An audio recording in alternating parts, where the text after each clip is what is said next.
You ask Tiger to calculate. This deals with linear inequalities with one unknown. The final result is x greater than -6. Let's solve it step by step. Simplify the expression. Expand the parentheses.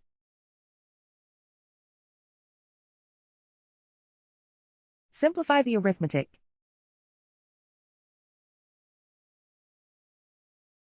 Group all constants on the right side of the inequality. Subtract 10 from both sides.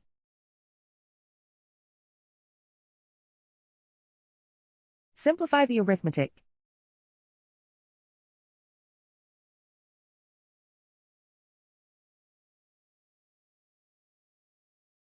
Isolate the x. Divide both sides by 5.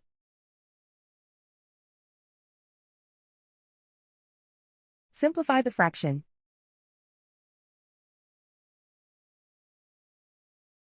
Find the greatest common factor of the numerator and denominator.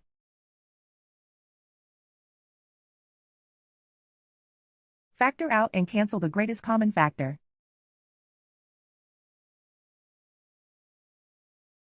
Plot the solution on a coordinate grid. And so the final result is x greater than -6.